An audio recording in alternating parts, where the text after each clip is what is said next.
This was the midpoint where the story should have gone one way. It didn't. Instead of begging, I reached out. The chamber responded like a living thing. Walls unfolded. Light poured through me. I felt the presence of the architects, not as gods, but as watchers who had waited too long. I wasn't a key. I was a test. The war construct awakened, not under Karai control, but mine. I saw its history. Civilizations judged. Worlds spared. Worlds erased. And I understood the final condition. The Bloodbearer could not rule alone. They needed balance. Veilrix stood beside me as the construct's core stabilized. She could have fled. She didn't.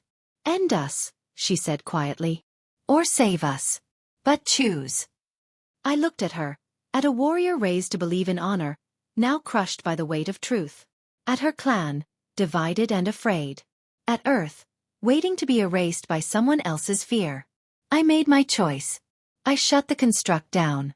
The backlash tore through Karo's prime, collapsing spires and burning out ancient systems. The Karai Empire fell in a single night, not by destruction, but by exposure. Their myths were broken. Their power stripped. When the dust settled, I was no longer a prisoner. I was an anomaly the galaxy couldn't ignore. Earth was spared. The architect's systems went dormant again, locked tighter than before. And the Karai. They knelt, not in worship, but in acknowledgement. Veilrix approached me one last time, her eyes no longer cold. You could have been our god, she said. I'm just human, I answered. And that's the point. She placed her blade at my feet, the runes now dark and silent. The final reports called it a diplomatic miracle. A bloodless collapse. A new era of balance. But sometimes, late at night, I still feel the runes pulsing under my skin, waiting. Because the galaxy now knows the truth. Humanity was never the weakest species. We were the final safeguard. And the next time blood touches stone, the universe will have to answer to us. The moment her blade kissed my palm, the runes ignited, and the arena went silent in a way only fear can create.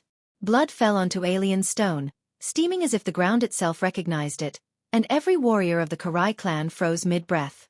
I should have been screaming. I should have been dying. Instead, I watched glowing symbols crawl up her weapon like living fire, reacting to me as if I were something ancient and forbidden. That was when I realized this duel was never meant to be fair.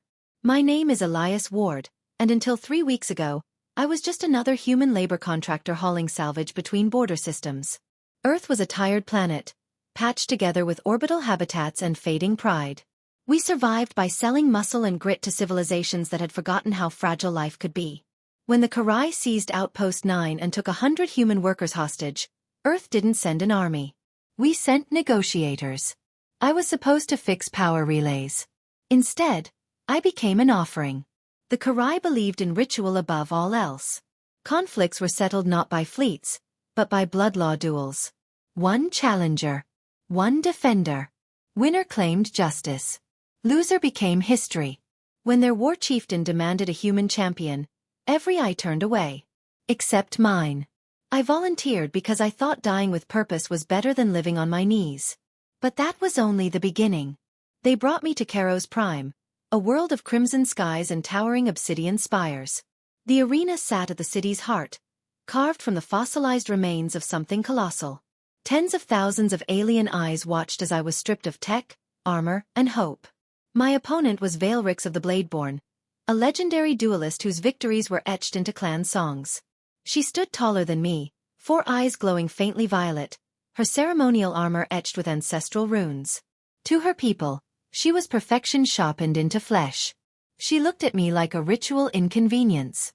The duel rules were simple. First blood awakened the runes. Death decided truth. When the signal sounded, she moved faster than thought. Her blade flashed. Pain exploded through my hand as steel cut skin. I staggered back, blood dripping freely. Then the runes flared. Her weapon screamed, actually screamed, and light surged across the arena floor. Symbols older than the Karai language burned into existence, spiraling outward from my blood. Veilrix stumbled, eyes wide with terror. Around us, warriors dropped to their knees in unison. What I saw next changed everything. The clan elders began chanting in a tongue no longer spoken.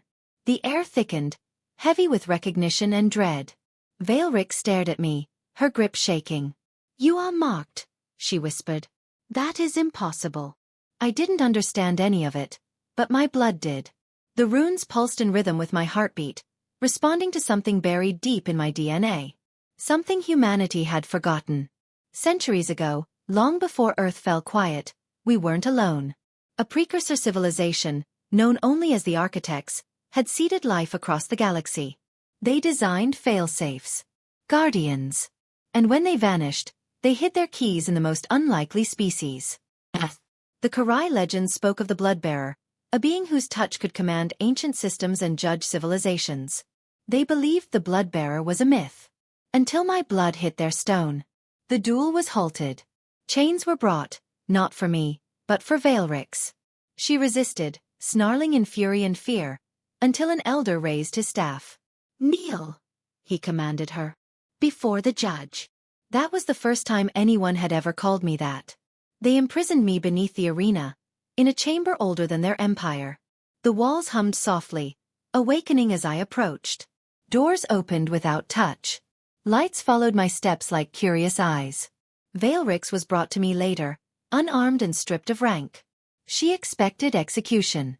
Instead, she found answers she didn't want. "You carry a legacy you don't deserve," she said bitterly. "Your kind are scavengers. Weak. Emotional. Funny," I replied. "Your people just knelt."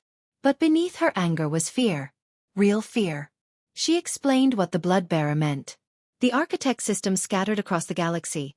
Planet killers, reality engines, gates to impossible places, responded only to that genetic signature. Whoever controlled the Bloodbearer controlled extinction. None of us were prepared for the truth. The Karai Council debated for days. Some wanted me dead. Others wanted to use me as a weapon. A few wanted to worship. In the end they chose betrayal. During a ceremonial transfer, alarms screamed. The city shook. A rival faction activated a dormant war construct beneath Karos Prime, an architect relic capable of sterilizing star systems. They intended to force my compliance by threatening Earth. Watching my homeworld appear on a holographic projection, small, blue, and fragile, something inside me broke.